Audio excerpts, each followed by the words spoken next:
Meus irmãos, meditaremos hoje na palavra do Senhor que se encontra no texto de 1 Pedro, capítulo 1. Nós meditaremos nos versos 1 e 2.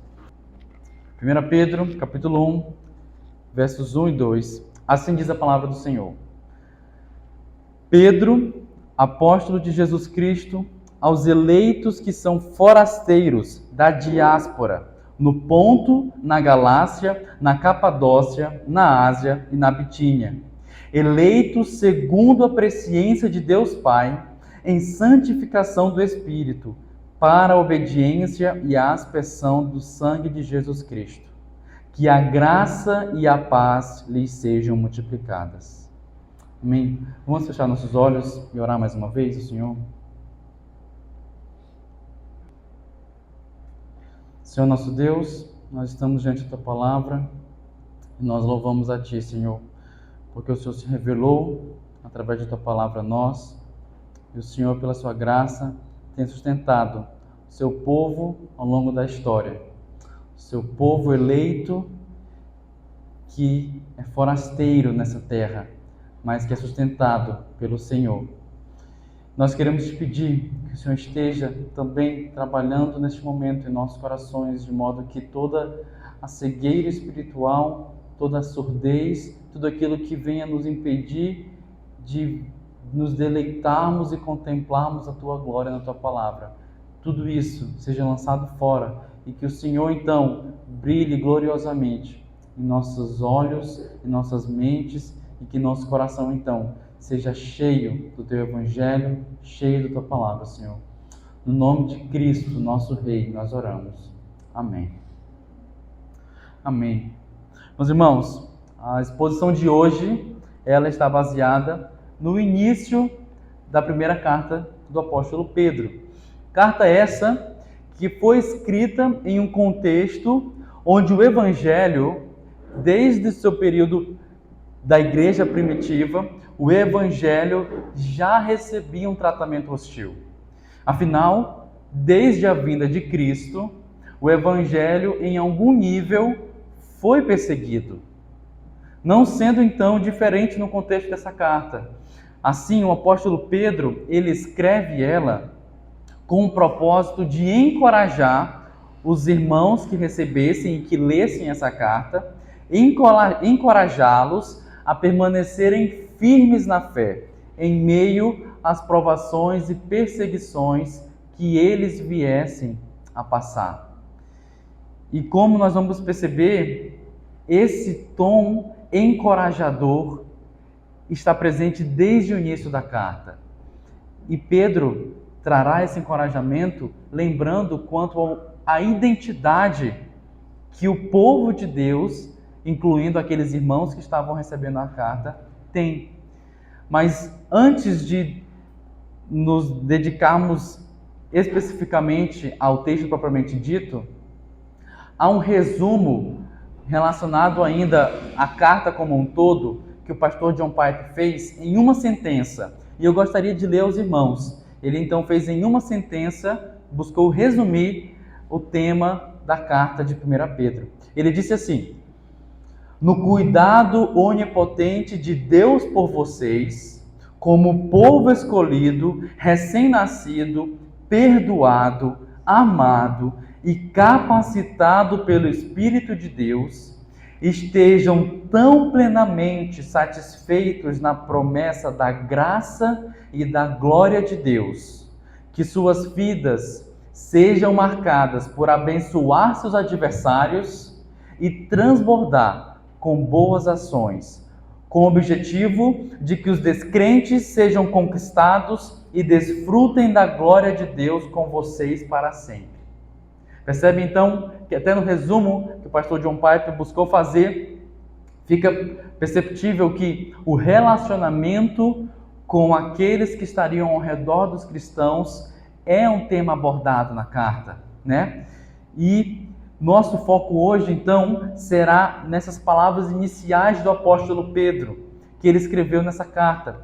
E nós percebemos, então, logo no início, que o autor, o apóstolo Pedro, se apresenta. Como nós podemos ver, está escrito Pedro, apóstolo de Jesus Cristo, Pedro, um dos 12 que foi chamado pelo Senhor Jesus.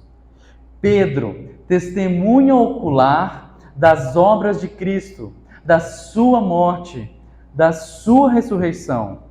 Nós estamos ouvindo aqui, meus irmãos, nós estamos lendo escritos que foram deixados por alguém que caminhou com Jesus, alguém que conversou, alguém que testemunhou dos seus sofrimentos, como ele vai dizer lá na frente, em 1 Pedro 5. Alguém que viu a morte de Jesus Cristo e viu Jesus Cristo ressurreto. Pedro. E a maneira que ele se identifica é como apóstolo de Jesus Cristo.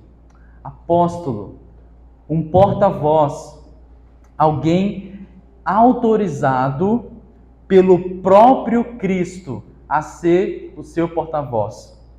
Exercendo então uma importante posição de autoridade, meus irmãos, na igreja primitiva. Afinal, a autoridade de Pedro, a autoridade que ele recebeu, juntamente com os outros apóstolos, é a autoridade que foi dada diretamente pela pessoa de Cristo. Inclusive, em variados contextos, aqui vale nós pensarmos sobre isso, em variados contextos, dentro da igreja hoje em dia, pessoas têm buscado construir contradições, como se colocando Jesus contra autores bíblicos específicos. Por exemplo, Paulo versus Jesus. Aquilo que Paulo disse versus o que Jesus disse. Ou Jesus versus Paulo. Sendo que na prática, o que essas pessoas estão fazendo é como colocando Paulo versus Mateus. Ou Paulo versus Marcos. Paulo versus Lucas. Até porque são os autores do Evangelho, dos Evangelhos, que registraram tudo aquilo que Jesus disse. E então, se nós fazemos esta contradição, que infelizmente tem minado igrejas, pessoas têm buscado construir uma falsa contradição, como se a Bíblia não fosse una, não fosse uma única unidade, nós estaremos fazendo o quê? Pensando que tudo que nós sabemos sobre os ensinos de Jesus chegou a nós através dos autores dos evangelhos. E é por causa justamente da autoridade que os autores dos evangelhos, ou seja, dos apóstolos e todo o corpo apostólico, por causa dessa autoridade delegada a eles, que nós confiamos que temos conhecimento do real ensino de Jesus, se nós colocarmos essa desconfiança quanto aos autores, nós estamos em um grande problema. O cristianismo, meus irmãos, desde a sua fundação, ele é apostólico.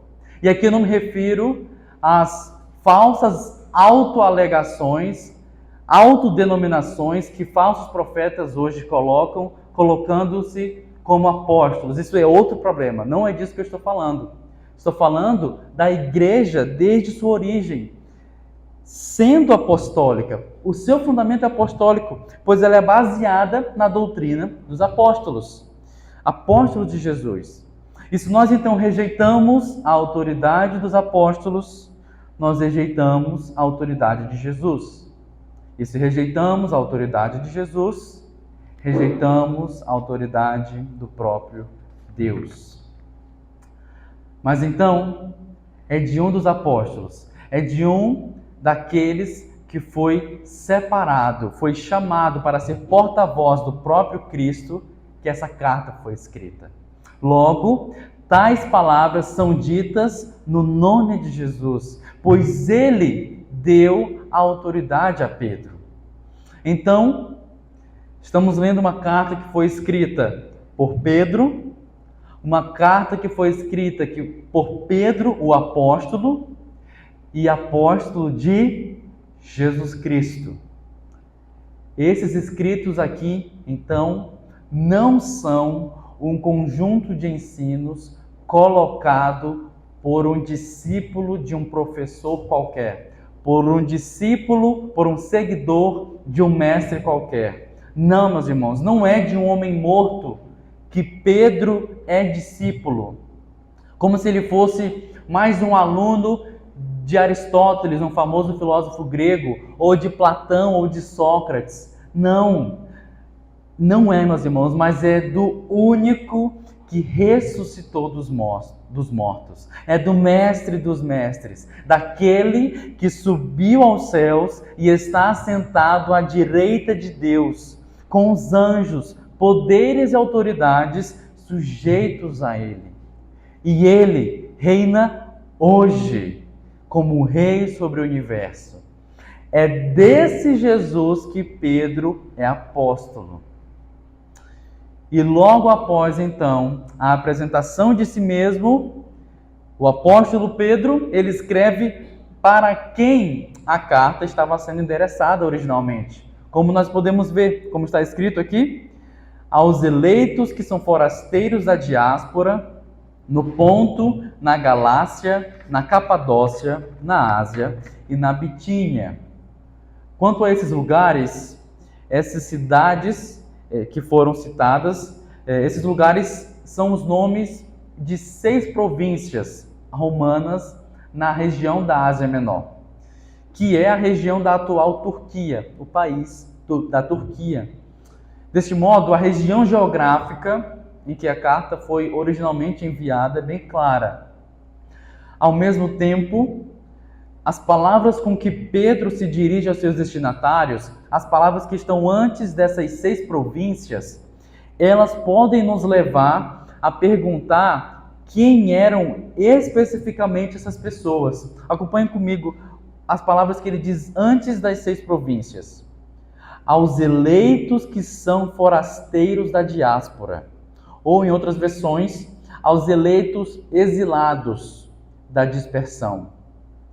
E a pergunta sobre quem eram, então, esses eleitos, quem eram esses cristãos, ela surge porque, geralmente, o termo diáspora, o termo dispersão, ele se referia à saída dos judeus. Ele era utilizado para se referir à saída dos judeus de Israel, que aconteceu séculos antes. Nesse caso, essas pessoas que estariam recebendo a carta, os destinatários que Pedro escreveu, seria judeus convertidos ao cristianismo que estivessem vivendo na região da Ásia Menor. Porém, a partir da análise da carta como um todo, vários comentaristas ao longo da história têm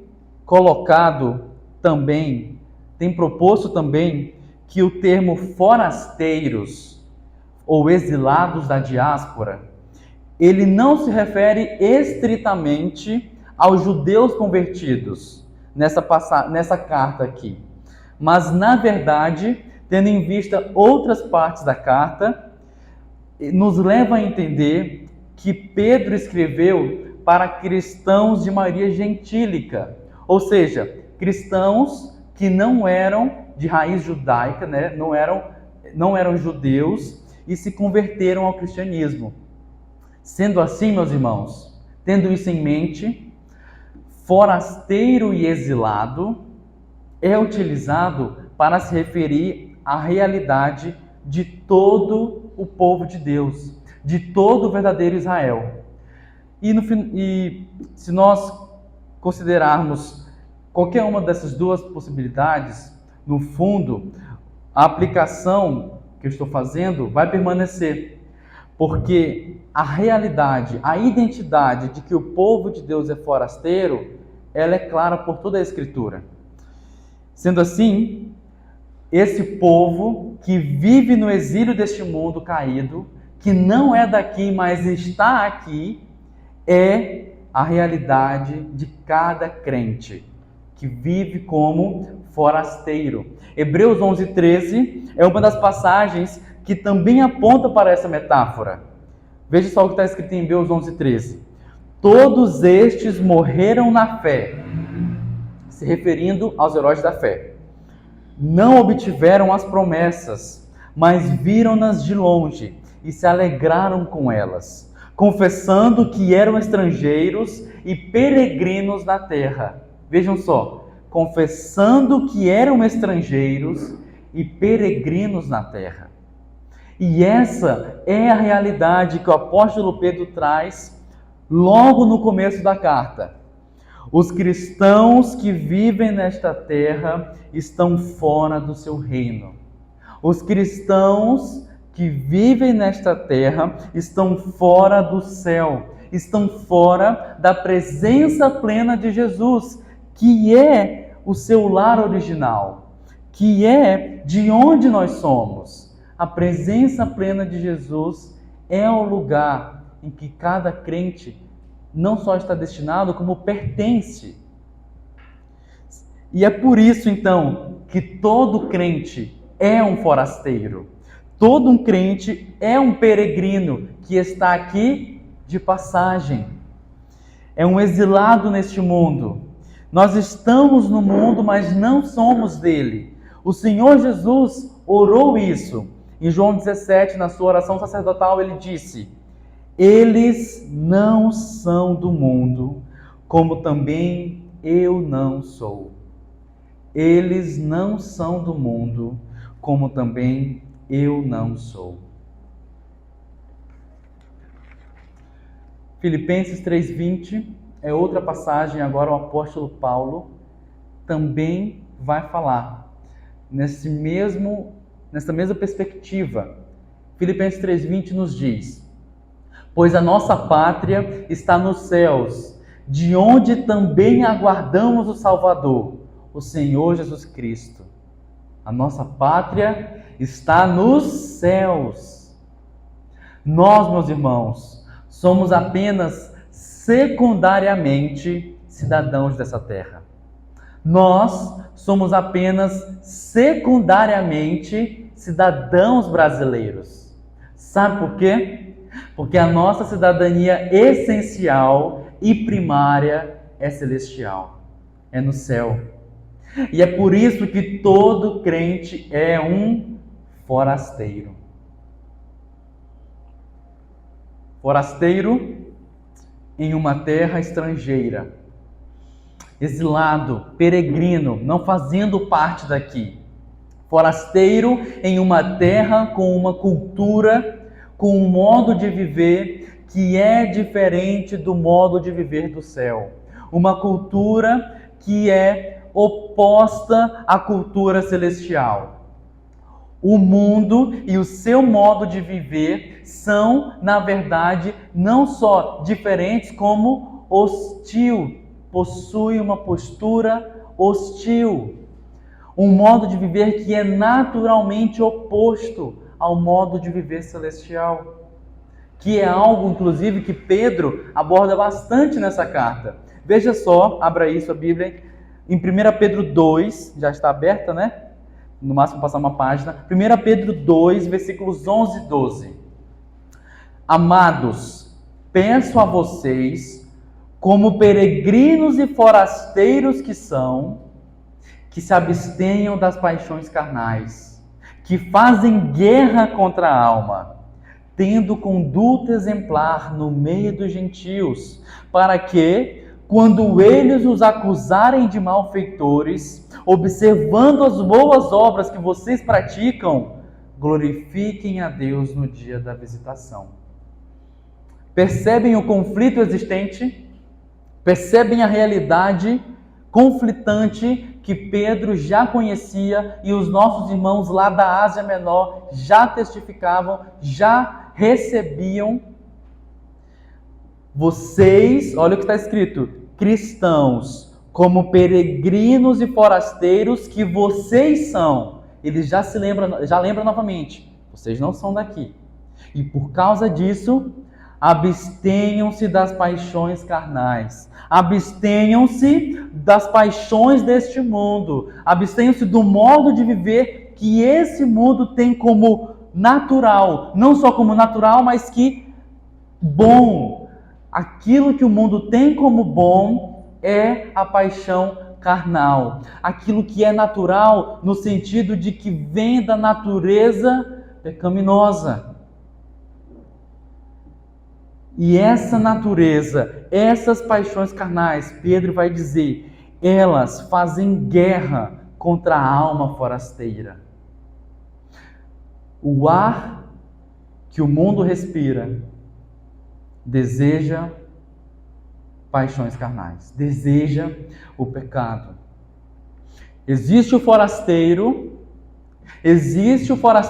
o peregrino que tem a sua pátria celestial, e existe o habitante natural desse mundo, o mundano, em outras palavras. O habitante natural desse mundo, que vive então de acordo com as paixões deste mundo. E essas paixões, o modo de viver do mundo, ele faz guerra contra a alma forasteira, de tal modo que, como nós podemos ver, de tal forma que o mundano, o gentil, e aqui chamado de gentil, como aquele que não faz parte do povo de Deus, ou seja, pagão, no sentido de não estar incluído no povo de Deus, o gentil, ele vai dizer que o modo de viver do peregrino é mau. Como nós podemos ver, quando eles os acusarem de malfeitores. E Pedro chama o crente a viver em boas obras. Então, o modo de viver de boas obras é enxergado como mal pelo mundano. Não é visto como aquilo que é o melhor, como aquilo que deve ser desejado. Por quê? Porque ele não vive os mesmos princípios, não vive ansiando pela mesma coisa que o peregrino anseia. Ele vive as paixões do mundo. E ele chama então o cristão de malfeitor, porque ele, o cristão, não vive de acordo com as paixões desse mundo. São outros valores, é uma outra cosmovisão, meus irmãos, é uma outra visão de mundo, porque na verdade é um outro mundo. O crente faz parte de uma outra terra. Somos forasteiros nessa terra. E essa identidade forasteira nós não podemos perder de vista.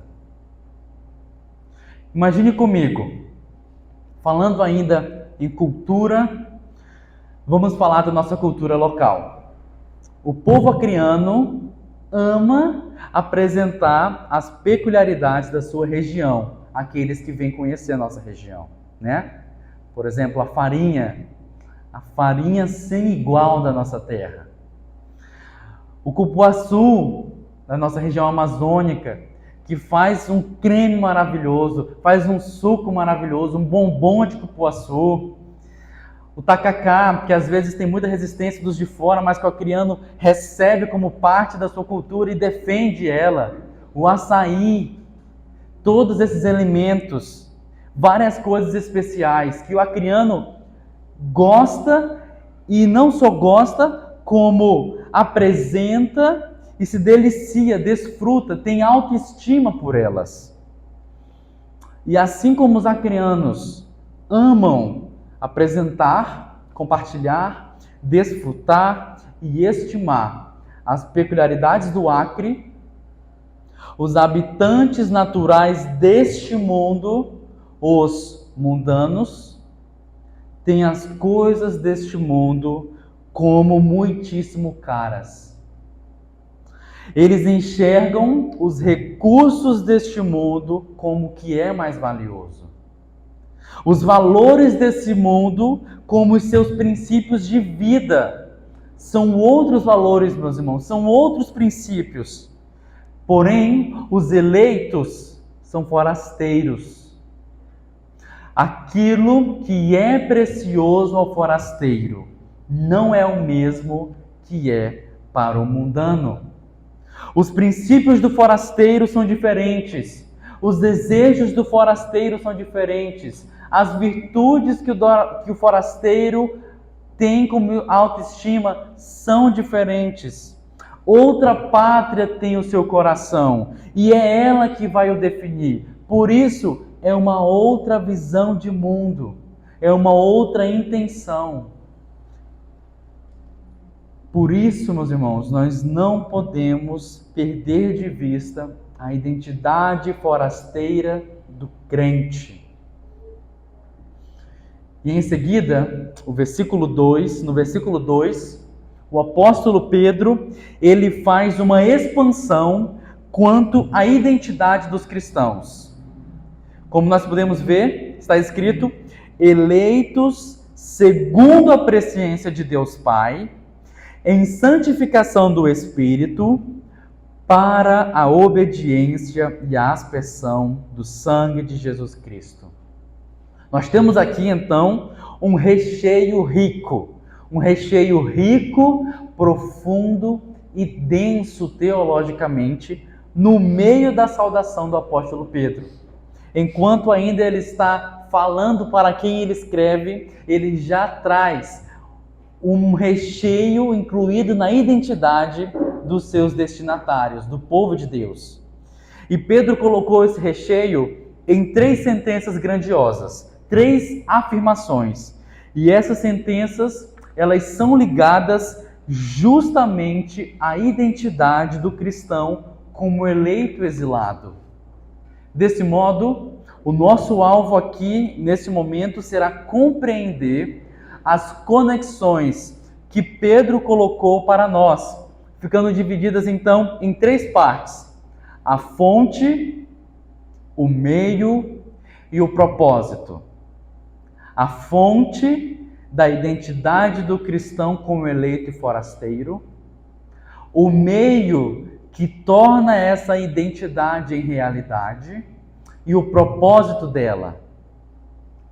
A fonte, o meio e o propósito da identidade do cristão como eleito e forasteiro. Primeiramente, a fonte, o que nos leva à primeira sentença, como os irmãos podem acompanhar, que está escrito: segundo a presciência de Deus Pai. Presciência. Qual o significado dessa palavra? Dentro desse contexto, né? Eleitos forasteiros segundo a presciência de Deus Pai. Talvez nós poderíamos pensar presciência simplesmente como conhecimento anterior, conhecimento de algo antes desse algo acontecer. Mas vejamos uma outra parte da carta em que o apóstolo Pedro escreve em um sentido similar ao que nós vemos aqui no início da carta e que pode também nos ajudar. Veja 1 Pedro 1, 18 ao 20. Está escrito assim: sabendo que não foi mediante coisas perecíveis como prata ou ouro que vocês foram resgatadas da vida inútil que seus pais lhes legaram, mas pelo precioso sangue de Cristo, como de um cordeiro sem defeito e sem mácula. Verso 20. Ele foi conhecido antes da fundação do mundo, falando de Cristo. Ele foi conhecido antes da fundação do mundo, mas foi manifestado nestes últimos tempos em favor de vocês. Qual é o sentido dessa afirmação? No versículo 20. Conhecido antes da fundação do mundo. Significa que o Senhor Jesus, antes da fundação do mundo, já estava separado para ser o Redentor da humanidade. Desse modo, a afirmação de que Jesus era conhecido antes da fundação do mundo não significa apenas que Deus tinha conhecimento sobre o que Cristo faria. Significa que já na eternidade passada, o Redentor já era certo. É isso que significa.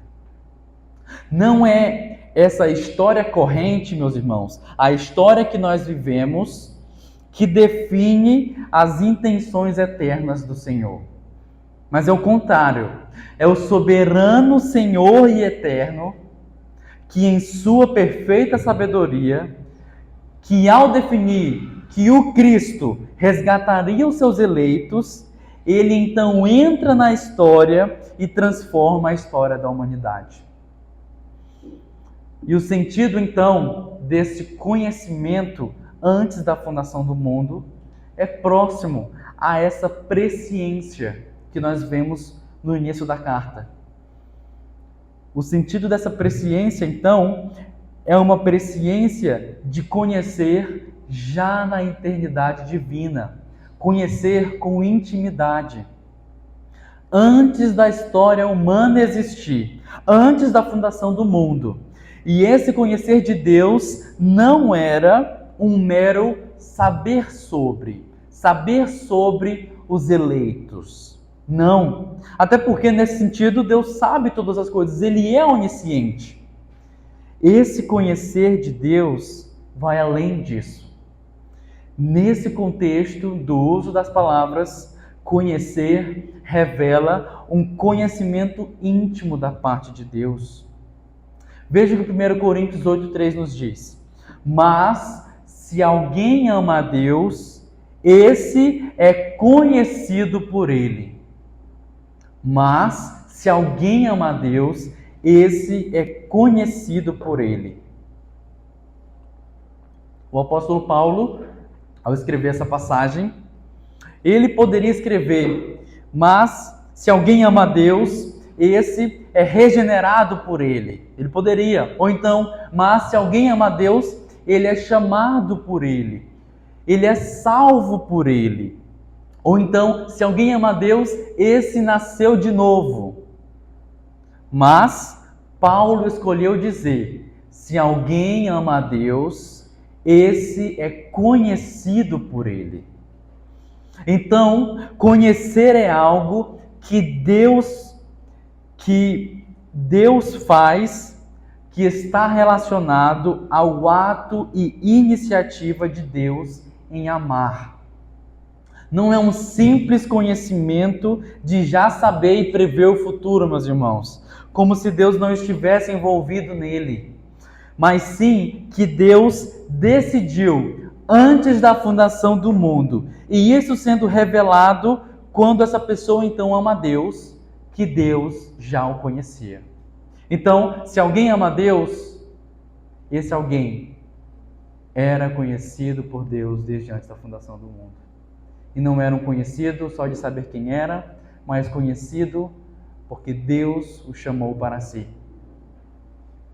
Se alguém ama o Senhor Jesus, crê em Cristo, esse é conhecido de Deus por Deus, desde antes da fundação do mundo. Nós o amamos porque Ele nos amou primeiro.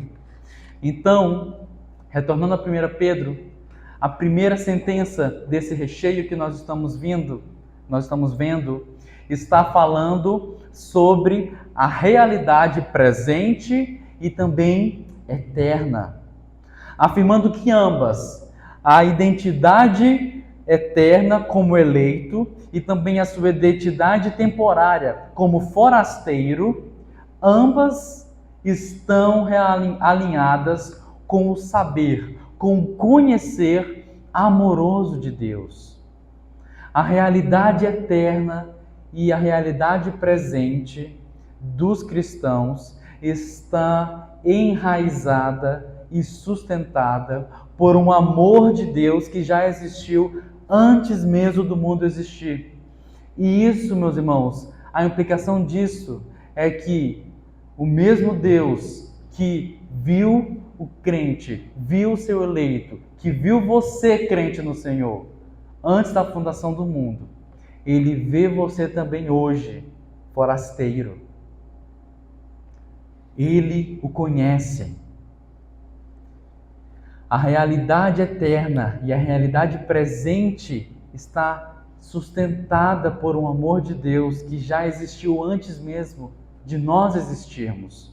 E Pedro coloca isso já na saudação para que aqueles irmãos tivessem uma forte confiança quanto à identidade deles. Ele está lembrando a esses irmãos, lembrem-se de quem vocês são, lembrem-se de onde vocês são. Lembrando a eles que são eleitos e forasteiros. E Pedro quer que eles saibam que isso não foi algo que começou recentemente, mas já na eternidade, segundo a presciência de Deus Pai, o cuidado desse Deus amoroso e soberano operava sobre o seu povo. Amém, meus irmãos? E essa é a realidade do crente. É a realidade que o faz confiar que o Senhor tem o sustentado, apesar das nossas fraquezas, apesar das nossas limitações, apesar dos nossos pecados, apesar das nossas falhas. Deus o conheceu antes da fundação do mundo. Não vai ser hoje que Ele vai lhe largar, crente. Ele guarda o seu povo. E Pedro quer nos lembrar isso.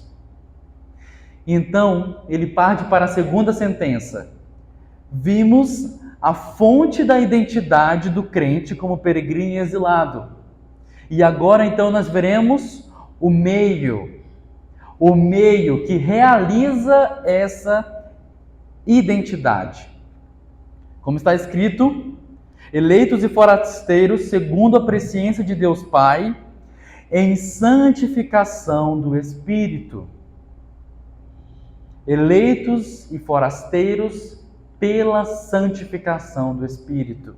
O ser humano, ao ser transformado pelo Espírito Santo, ao ser convertido pelo Espírito Santo, ele então passa por uma regeneração, uma transformação completa da sua natureza, que é operada pelo Espírito de Deus na vida dessa pessoa.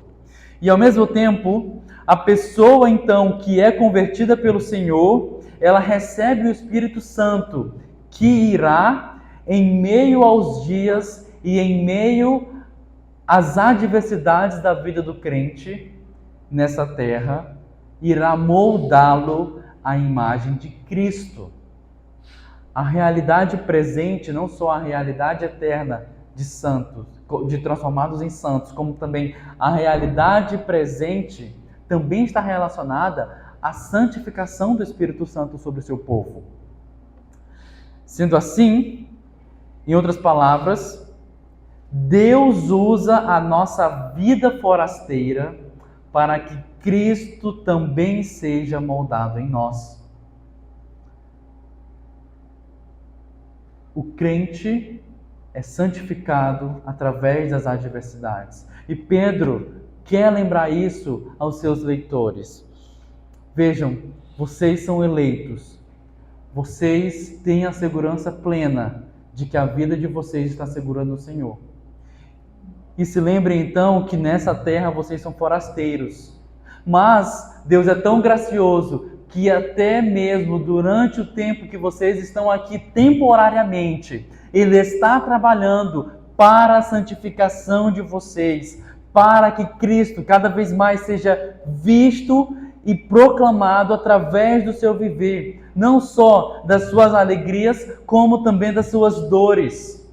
A alegria em momentos confortáveis, em momentos fáceis, digamos assim, o mundo já está acostumado, meus irmãos, mas o mundo não entende, e isso ele então não consegue compreender até conhecer a Cristo. O mundo não entende quando o crente, mesmo em meio às maiores dores dessa vida, sejam físicas, sejam emocionais, sejam as perdas, mesmo em todas elas, ele vê que Cristo está reinando ali.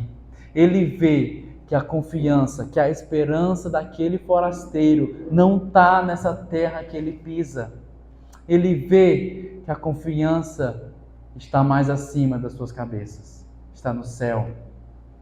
E essa é a diferença da perspectiva e da realidade do forasteiro. Amém? E a obra do Espírito Santo, meus irmãos, ela também é motivo de gratidão, deve ser motivo de gratidão por nós, diariamente, orando ao Senhor, orando ao Santo Espírito, que nos ilumine, que nos direcione, que use mais aquele dia, mesmo que nós não saibamos o que terá nele, que use mais aquele dia para nos moldar na imagem de Cristo, para nos fazer lançar fora as paixões carnais, as paixões do mundo que nós não fazemos parte. A eleição eterna e a realidade temporária do forasteiro fazem parte do plano de Deus para a santificação do seu povo. E a obra do Espírito Santo, ao santificar o crente, faz com que ele se desembarace das paixões desse mundo. Faz com que ele se liberte das paixões do mundo. Em outras palavras, o viver como forasteiro e o operar do Espírito Santo estão diretamente relacionados. Porque, na medida que nós lançamos fora as paixões deste mundo, nós estamos sendo moldados à imagem de Cristo. E se nós não mais vivemos de acordo com o mundo, seremos enxergados como forasteiros. E quem faz essa obra? O Espírito Santo. O que torna o crente um forasteiro é o desembaraçar das paixões pecaminosas que o Espírito Santo também opera no meio do seu povo.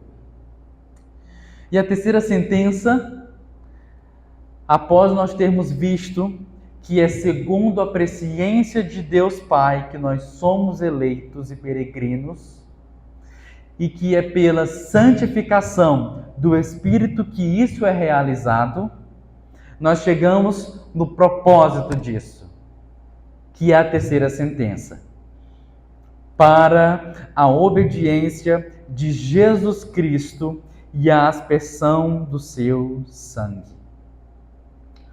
Para a obediência de Jesus Cristo e a aspersão do seu sangue. Talvez você, meu irmão, meu amigo, se perguntou agora, o que seria essa aspersão do sangue de Jesus Cristo? Né? Como a gente pode entender isso? Como isso é parte do propósito de Deus para os seus eleitos forasteiros? Como essa aspersão do sangue de Cristo está incluída no propósito? Um texto que também aborda sobre o sangue de Cristo derramado e que vai nos ajudar é também na carta de Pedro, mais uma vez, os versículos 18 e 19 de 1 Pedro 1, que eu lerei mais uma vez. 1 Pedro 1, 18 e 19. Sabendo que não foi mediante coisas perecíveis, como prata ou ouro, que vocês foram resgatados da vida inútil que seus pais lhes legaram, mas pelo precioso sangue de Cristo, como de um cordeiro sem defeito e sem mácula. Esse texto está nos afirmando o quê? Ele está nos afirmando que é por causa do derramamento do sangue de Jesus Cristo que o cristão é resgatado do mundo. É por causa do derramamento do sangue de Cristo que o cristão é resgatado do mundo. É por causa do derramamento do sangue de Cristo que ele se torna um forasteiro, que não vive mais, então, de acordo com a vida inútil, de rebeldia contra Deus. Pelo contrário, pelo sangue de Jesus Cristo, ele é tornado em alguém que obedecerá o seu Senhor, que obedecerá o Senhor Jesus Cristo. O derramamento do sangue de Cristo é justamente, meus irmãos, o que assegura a vida de temor e obediência do crente verdadeiro. Então, tendo em vista que é pelo sangue de Cristo que nós fomos então separados deste mundo e tornados filhos de Deus, ou seja, através do seu sangue nos é assegurado que poderemos viver em obediência a Ele. Nós podemos voltar para a nossa terceira sentença. Nós podemos então entender que o apóstolo Pedro afirma que nós somos eleitos e forasteiros, que têm como objetivo a obediência a Cristo. Mas Pedro não somente nos diz que o propósito de você, eleito forasteiro, é a obediência a Jesus Cristo. Ele não fica aí. Ele não nos manda por conta própria. Porque ele adiciona que, assim como vocês foram destinados à obediência, vocês foram destinados à aspersão do sangue de Cristo. Porque a aspersão, o derramamento do sangue de Jesus, foi justamente o que fez com que essa obediência acontecesse. Ou seja, Jesus comprou a sua obediência, crente. Jesus comprou a sua obediência. E há algo belíssimo, meus irmãos, nisso. Porque então, mais uma vez, Pedro nos dá mais uma palavra de encorajamento e segurança de que o Senhor, o mesmo Senhor que elegeu antes da fundação do mundo, santificou no tempo presente, guardando como forasteiro nessa vida em obediência, guardará de maneira segura a obediência do crente, porque ela foi comprada pela aspersão do sangue de Cristo, foi comprada pelo derramamento do sangue de Jesus. E algo belíssimo também, meus irmãos, que Pedro intencionalmente coloca aqui nesse recheio, é o seguinte: além de tudo aquilo que nós já vimos aqui, se você perceber, veja essas 3 sentenças, olhe para o seu texto, perceba que em cada uma delas,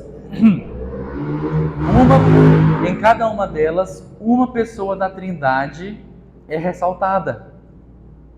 O Pai elegeu, o Espírito santificou e o Filho derramou o seu sangue, para que todo aquele que se arrepender de seus pecados e crer verdadeiramente na perfeita obra de Cristo, este então seja tornado um cidadão do reino celestial. Os cristãos se tornam cidadãos do céu não por mera decisão própria. Se fosse hoje, nós sabemos que nós estaremos aqui, estaremos caminhando no mesmo curso do mundo que nós nascemos naturalmente. Sabemos que nascemos naturalmente mortos, como o apóstolo Paulo nos afirma em Efésios 2, mortos em nossos delitos e pecados. Mas então, pela obra de Deus, que tem chamado os que ele elegeu, efetuando sua obra na vida do crente, através do Espírito, que separa, que consagra, que guarda esse crente e os consagra para que vivam como participantes da nova aliança.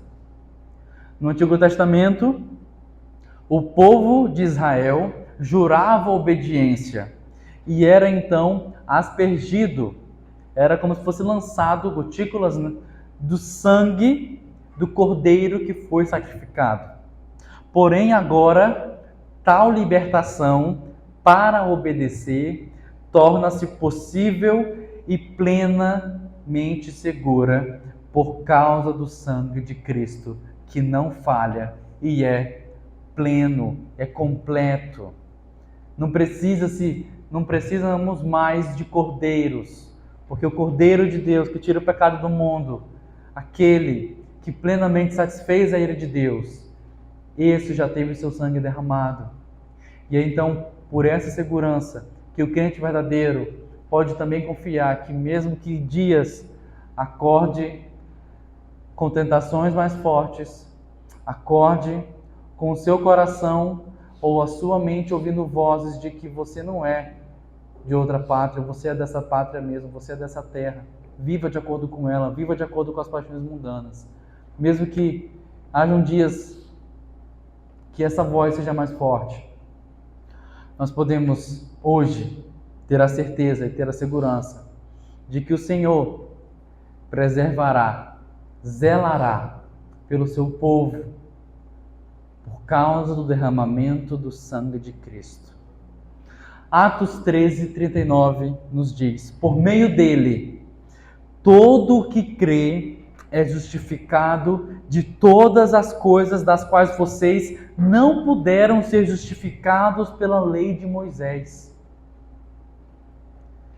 Ser consagrado é viver em conformidade com a nova aliança. Ser consagrado é viver em obediência ao Senhor Jesus.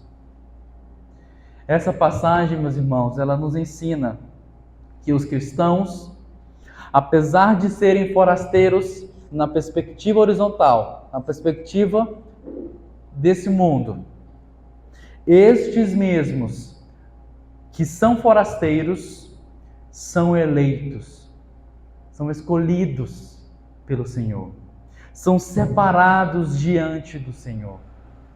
E essa é a segurança que nos leva a caminhar nesse mundo como peregrinos. Com isso, nós somos encorajados, pois apesar dos calos e cortes dolorosos que esse mundo hostil possa nos afetar, a vida do cristão nesse mundo, ela é como uma residência temporária. Porque a graça e a paz, assim como o apóstolo Pedro concluiu a sua saudação, a graça e a paz de Deus estão sobre o seu povo.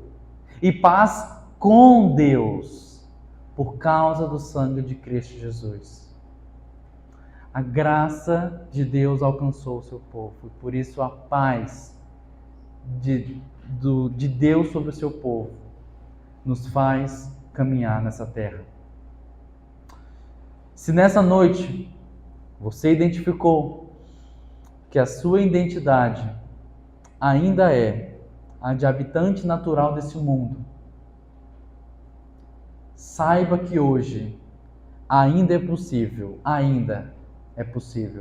rasgar a identidade de mundano. É possível rasgar essa RG. E então receber a nova vida em Cristo. E assim então ser identificado, ter uma nova identidade, identificando-o como um eleito e forasteiro que logo retornará para o seu lar. Diante de Cristo, o Salvador e Rei eterno. Amém, meus irmãos? Que guardemos a palavra do Senhor em nossos corações e mentes e que nós mantenhamos viva a consciência de que somos eleitos e forasteiros do Senhor. Vamos orar.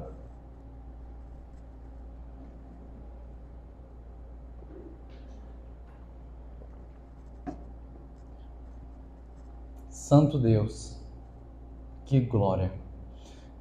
Ó Pai, que majestade! A Tua obra completamente perfeita, a Tua obra que é plena, a Tua obra, Deus, que quando alcança nossos corações, nos regenera e nos traz viva esperança. Ao Senhor nós somos gratos, porque nós não somos mais deste mundo, mas o Senhor, pelo sangue de Cristo Jesus, nos deu a identidade de forasteiros, de não mais naturais deste mundo, mas sim naturais da morada celestial. Ó Senhor, nos leva a caminhar confiantes de que, pela Tua graça e na Tua paz, nós podemos viver cada dia desta terra. Ó Senhor, nos preserva na obediência de Cristo Jesus.